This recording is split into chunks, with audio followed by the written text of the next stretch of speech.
I'm 60 now. At this age, people talk about retirement, blood pressure, and grandkids. But what I think about most is death, not with fear, but with curiosity and peace. I've seen more of it than most people ever will. For over 3 decades, I've been a nurse. First in the ICU, where we fought death like an enemy, and later in hospice, where I finally learned that death isn't the monster we imagine. When you sit beside hundreds of beds as life quietly fades, something inside you changes. You begin to see pattern, how the body softens its own departure, how faces relax into something almost childlike, how peace often replaces panic. Somewhere along the way, I stopped being afraid. Death, I've realized, isn't a cliff we fall off. It's more like a door we were always meant to walk through. The body knows the way, and maybe, so does the soul. I used to think courage meant saving lives. Now I know it also means accepting that everything born will one day return home. That understanding more than anything else has made me unafraid. 1. Learning to see death differently. When I first became a nurse, I wanted to save everyone. That's what they teach you in the ICU, that every breath is a battle, every heartbeat a victory. The constant beeping of machines, the rush of doctors, the sterile smell of antiseptic. That was my world. In that room, death was the enemy. We measured our worth by how many people we could pull back from its edge, but there was something hollow about it. So many of our victories were mechanical. We could keep a body alive, but not a life. I remember watching families rejoice when a monitor stabilized, even though their loved one would never open their eyes again. Tubes and machines hummed, but the person was gone. I began to wonder, what are we saving them for? That question haunted me more than I cared to admit. I told myself it was part of the job, to fight. Yet deep down, I sensed something unnatural in our defiance. Death wasn't losing. It was simply the next step, the one we refused to understand. My shift to hospice care came almost by accident. A colleague told me about an opening, and I hesitated. I imagined it would be too heavy, too full of sadness. I was wrong. The first time I walked into a hospice home, the air felt different. It wasn't filled with panic or urgency. It was calm, like a library or a chapel. Patients were surrounded by family, soft blankets, sunlight through windows. There were no machines screaming for attention, just breathing, slow, natural, human. In the ICU, we fought to prolong life. In hospice, we helped people live their dying with peace and dignity. That difference changed everything for me. I remember one of my first hospice patients, an old woman named Marie. She had terminal cancer and knew her time was short. I braced myself for despair, but she greeted me with a smile and said, "Don't look so worried, dear. I've had a good run." She spent her days listening to jazz and talking about her garden. There was no fear in her, only gratitude. When she finally slipped away, it was quiet and graceful, like a candle flame going out, not a storm blowing through. That night I cried, not out of sadness, but from the shock of how beautiful it was. Death, which I had been trained to fight, revealed itself as something gentle, almost sacred. I began to understand what hospice nurses often say, that our work isn't about dying, it's about living right up to the last breath. Over the years, I met countless patients like Marie, some ready, some afraid, but all teaching me something new about life. I learned that acceptance brings peace faster than any medicine. I learned that the body often knows before the mind does when it's time to let go. And I learned that my role wasn't to fix or to fight, but simply to witness. It's strange how a career that most people assume is drenched in sorrow can fill you with so much meaning. In hospice, I saw more truth, more love, more honesty than anywhere else in medicine. There are no pretenses when you're that close to the end. People stop pretending to be strong or successful or brave. They just are. And that rawness, that simplicity, feels like truth. Leaving the ICU for hospice wasn't just a change of job. It was a change of soul. It taught me that death is not failure. It's fulfillment. It's the body's way of returning to the rhythm of nature. And when we stop fighting it, we find peace, both for the dying and for those of us left behind. That was the beginning of my transformation. From fearing death to understanding it, from resisting to revering. It's the path that led me to see dying not as the opposite of living, but as its final, graceful act. 2. How nature prepares us to die. One of the greatest lessons I've learned in my years as a hospice nurse is this. The body is not our enemy when it comes to death. It knows what to do. It's been preparing for this moment from the very beginning. Just as we are born with the instinct to breathe, suckle, and survive, we are also built with an internal design to help us let go, peacefully, almost elegantly. I didn't understand this when I worked in the ICU. There, death always looked violent. A code blue, chest compressions, alarms screaming, fluorescent lights glaring. We forced air into lungs, pushed fluids, shocked hearts. It was all movement, all effort. But in hospice, I learned to witness the quiet choreography of dying, how the body itself begins to soften the transition. It's not chaos, it's order. When a person begins to approach the end, their body enters a series of biological processes that I now find deeply comforting. The first is fatigue, not the kind you feel after a long day, but a deep whole-body weariness that signals the body is turning inward. The chemistry changes, calcium levels rise. This natural shift triggers drowsiness. Patients start to sleep longer and deeper, sometimes for hours at a time. Families often worry, saying, "She's sleeping too much." But to me, it's a sign of mercy. The body is giving itself rest before release. Then hunger and thirst begin to fade. People stop asking for food. At first, loved ones panic. They think their family member is starving or dehydrating to death. But in truth, the body is gently turning off those sensations. The digestive system slows because it's no longer needed. The body redirects its energy inward toward comfort and conservation. It's one of nature's quiet kindnesses, removing the appetite so that dying can unfold without struggle. As the body eats and drinks less, something fascinating happens. It enters ketosis. Most people hear that word in diet conversations, but in the dying process, ketosis has another purpose. It releases endorphins, those natural chemicals that ease pain and bring calm. The person may seem distant, but inside, they are often resting in a soft, warm fog of peace that nature itself provides. I've seen this countless times. A patient who had been anxious or restless would suddenly seem serene. Their breathing would slow, their features relax. It wasn't medication, it was the body itself doing its sacred work.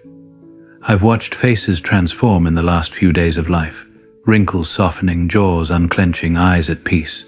It's as though the body knows it's time to put everything down. And then, something even more remarkable begins. The gradual cooling of the extremities. The hands and feet grow cold because blood flow shifts to the vital organs. Again, families panic. They cover their loved one with blankets, rub their hands, whisper, "Stay warm." But warmth isn't needed anymore. The body is conserving, closing the circle. This withdrawal from the physical world is not cruel, it's intentional. It's the same wisdom that tells leaves when to fall from a tree. In those final hours, the breathing changes, a rhythm called Shane Stokes respiration. To a new nurse, it can sound frightening, but to me, it's one of the most beautiful sounds on earth. It's the rhythm of release. Shallow breaths, a pause, then a deep sigh, and stillness again. The pauses grow longer, like the ocean waves pulling back farther each time before disappearing completely. I've learned to listen to that breathing the way one listens to prayer. It's the sound of a body doing exactly what it was meant to do. What's extraordinary is how similar this process is to birth. At the start of life, the body knows how to begin. At the end, it knows how to end. When we are born, hormones flood the system to help us breathe, cry, and adapt. When we die, hormones and chemistry shift again, not to save us, but to soothe us. Death is the other side of birth. Both are transitions guided by nature's hand. When I share this with families, I often see the fear leave their faces. They realize that dying isn't a punishment, it's a design. I tell them, your loved one isn't suffering. Their body is doing what it knows best. And in those moments, the room changes. The air becomes softer. Tears still fall, But they're no longer just tears of grief. They're tears of understanding. I remember one man, a quiet farmer who had worked the land his whole life. As he neared death, his wife sat beside him, holding his hand, worried because he hadn't eaten in days. She kept asking if we should give him fluids. I told her gently, "He doesn't need them anymore. His body is at peace." She looked at him for a long time, then said, "He always knew when to let the soil rest. I guess his body knows too." That moment has stayed with me. The wisdom that guides nature, the falling leaves, the changing tides, is the same wisdom that guides our final days. We are not separate from it. We are expressions of it. Sometimes, when I watch a patient slowly drift into deeper sleep, I imagine the body whispering to the soul, "It's all right. I'll take it from here." That whisper comforts me too, because when my time comes, I know that same intelligence will guide me, the same processes, the same peace. The more I've learned about this biological rhythm, the less I've feared it. Death, when allowed to unfold naturally, is not an abrupt ending. It's a graceful slowing down. Our cells, our breath, our heartbeats, they all know the choreography. And if we stop trying to fight it, we can even see its beauty. In a world that fears death, this knowledge is a quiet rebellion. It reminds us that nature has already written the script. Every organism on this planet lives and dies according to that sacred rhythm. The tree doesn't resist when winter comes. The tide doesn't protest when it retreats. Why should we? Understanding this, really understanding it, changed how I see life itself. It made me gentler, slower to panic, more aware of every sunrise. Because once you know how beautifully the body ends, you begin to cherish how beautifully it lives. Death is not the enemy of life. It's the proof that life has meaning, that every breath belongs to a larger design. And in that design there is no cruelty, no chaos, only an ancient wisdom that leads us home. San, things science can't explain. Even after all my years in hospice, I still believe in science, in anatomy, chemistry, the predictable rhythm of the human body. But there are moments at the bedside that no textbook can explain. They happen quietly, often in the last few hours of a person's life, when the room feels thick with stillness, and something greater than medicine seems to take over. Doctors call these moments end-of-life phenomena. I simply call them mysteries. I've seen patients who hadn't spoken for days suddenly open their eyes and smile at someone unseen. Their gaze fixes on a corner of the room, soft and full of recognition. Sometimes they whisper a name, a mother, a spouse, a child long gone. We call it visioning. Science says it's hallucination, the brain deprived of oxygen. But when you've seen hundreds of faces light up that way, calm, joyful, full of peace, you begin to wonder if maybe they're seeing something real. Then there's what we call the death reach. It's when the dying stretch out their arms toward something or someone beyond our sight. I've watched hands tremble in the air, fingers curling as if grasping another's hand. There's tenderness in it, like a reunion. I used to think it was reflex. Now, I'm not so sure. And then there's the death stare. Families often fear it. The eyes open, fixed somewhere beyond us. But to me, it's the moment when the veil grows thin. The body is still here, but the spirit is already looking somewhere else. Those eyes are not empty, they're seeing in a way we can't. At 60, I've stopped trying to explain these moments away. Science can describe the process of death, but it cannot capture the experience of it. What happens in those last breaths often feels sacred, like standing at the border between two worlds. I remember one evening vividly. A patient named Robert, a retired school teacher, was dying of heart failure. He had been unconscious for hours, his breathing shallow. His daughter sat beside him, quietly reading a psalm. Suddenly, his eyes opened wide. He smiled, a pure, childlike smile, and whispered, "Oh, there you are." His hand lifted slightly, reaching toward the space above his bed. And then, just as gently, he exhaled and was gone. His daughter looked at me through tears and said, "He saw Mom." I didn't argue. I just nodded, because I felt it too. The peace that filled that room was almost tangible. Experiences like that have softened my skepticism. I've come to believe that dying is not merely a biological shutdown. It's a passage. And like all passages, it involves a change we can't yet measure. Working so closely with death has changed how I think about faith. I wasn't always spiritual. My parents were churchgoers, but I drifted away from religion in my 20s, buried under the logic of science and the busyness of work. But over the years, as I witnessed these moments, these glimpses of something beyond the physical, I found myself believing again, though not in a dogmatic way. I don't pretend to know what lies beyond, but I've seen enough to trust that something does. For me, spirituality isn't about angels or golden gates. It's about connection, the way energy, love, and memory seem to linger even after breath stops. When a patient dies, there's often a brief, indescribable change in the room. It's not superstition. You feel it. A quiet release, a lightness, as if something has just lifted. Families feel it too. Some cry, others smile through tears, whispering, "He's gone." Not with fear, but with awe. These experiences have humbled me. They remind me that death is not ours to control or fully understand. The mystery remains, and perhaps it should. It keeps us gentle, curious, reverent. Sometimes in the stillness of a hospice night, when the air hums with silence and the only sound is the rhythm of breathing, I find myself whispering a small prayer, not for miracles, but for grace. Grace for the dying to go peacefully, and grace for those left behind to see that there is beauty, even here, even now. I've come to see that dying is both science and spirit, body and mystery, ending and beginning.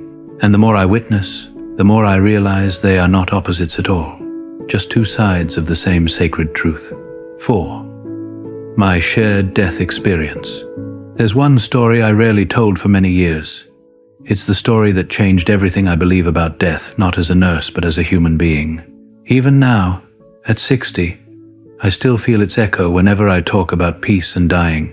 It was the day I stopped wondering if something comes after death, because for a moment, I think I saw it. His name was Adam. He was only in his 40s, far too young to be dying. He came onto hospice care after a long illness that medicine could no longer cure. When I first met him, I remember thinking how alive he still looked.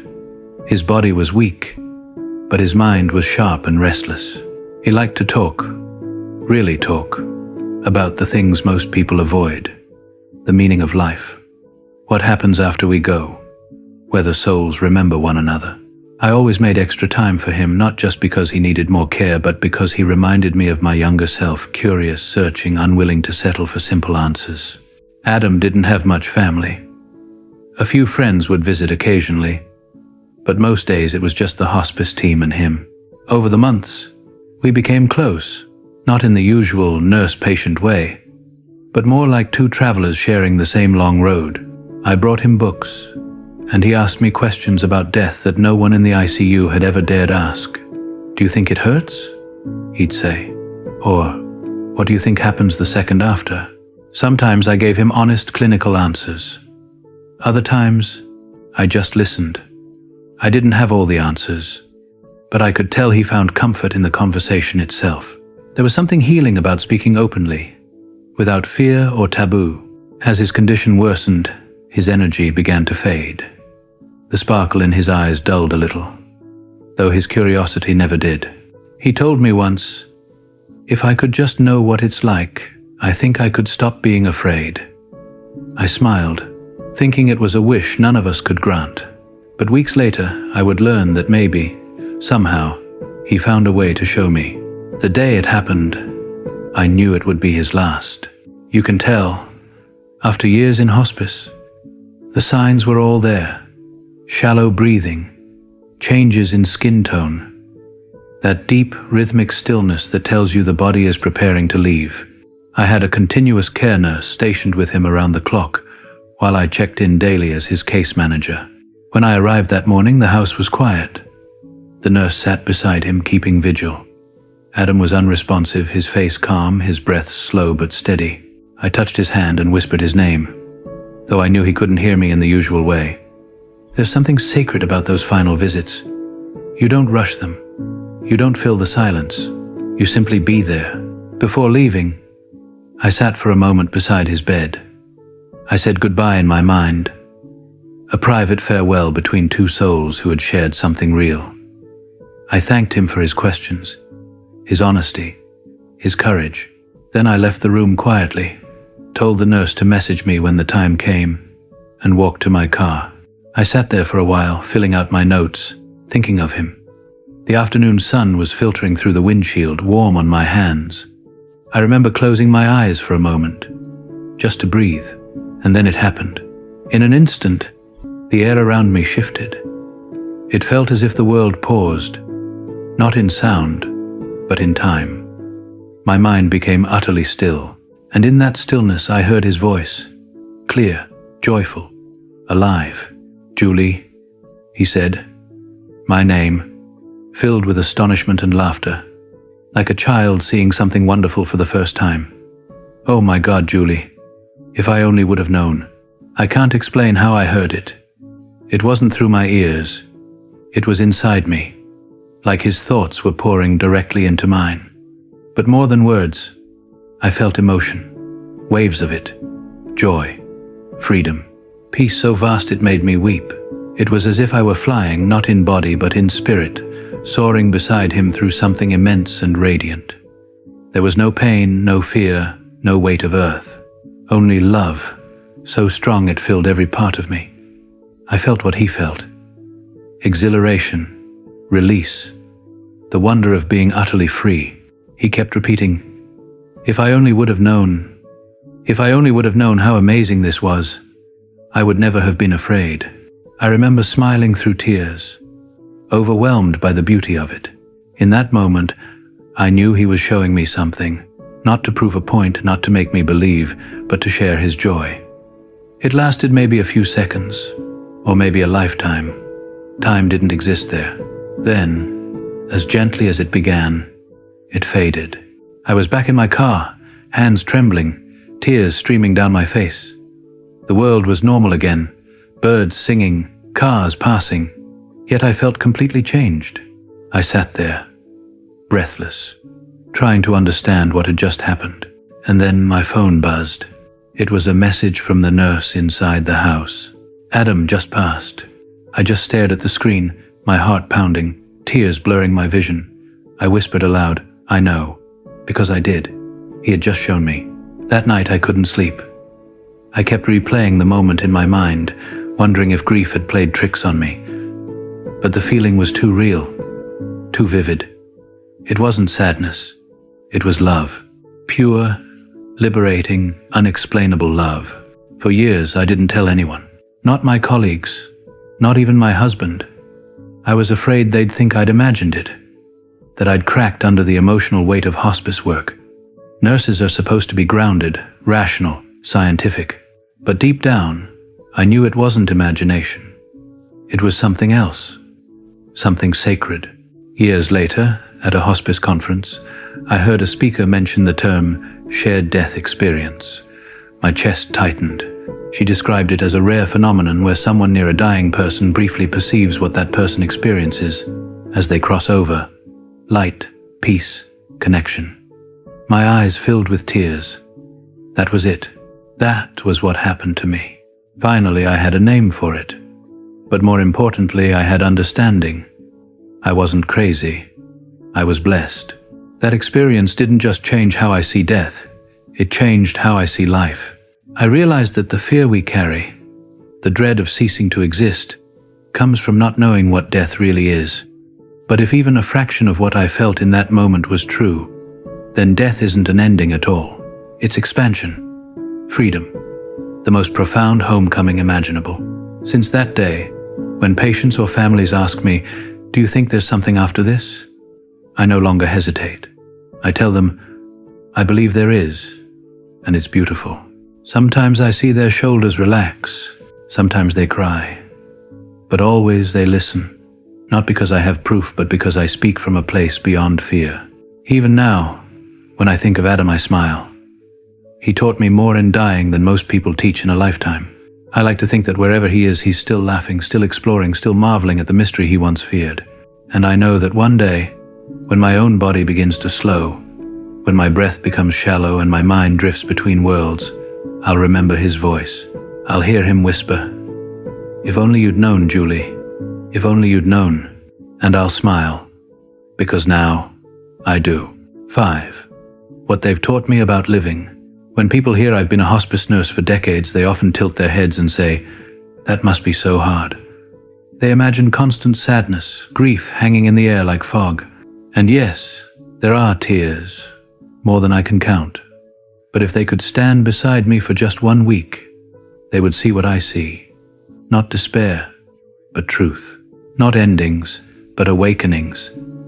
The dying, perhaps more than anyone else, have taught me how to live. Over the years, I've sat beside hundreds of beds, held countless hands, and heard final words whispered through fragile breaths.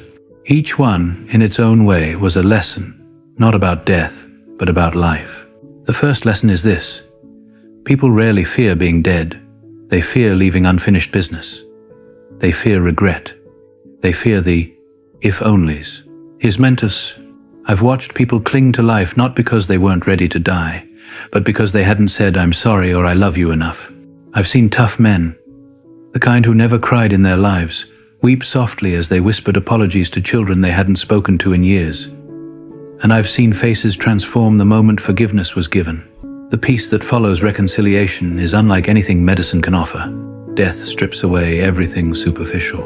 It leaves only what's real: love, regret, gratitude, and forgiveness. It shows us what actually matters.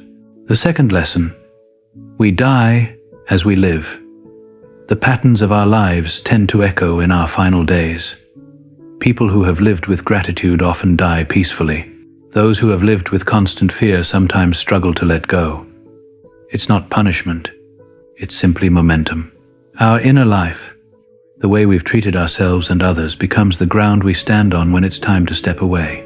I've learned that peace in dying usually belongs to those who've practiced peace in living. Not perfection, not piety, just gentleness. People who have learned to forgive quickly, to laugh easily, to accept life's imperfections, they tend to slip away like a sigh. The third lesson: the small things matter more than the grand ones. When people look back on their lives, they don't talk about promotions, possessions, or trophies. They talk about the morning sunlight on their porch, the smell of their grandmother's cooking, the laughter of their children in the yard. They talk about moments that seemed ordinary at the time but now shine like gold in memory. One woman told me, "I wish I had watched more sunsets." Another said, "I wish I had hugged my son longer." I can't count how many times I've heard, "I wish I hadn't worried so much." Almost never do I hear, "I wish I'd worked harder." As never, these are the voices of people who have reached the summit of life and are looking back. They see with clarity what we in the rush of living often miss.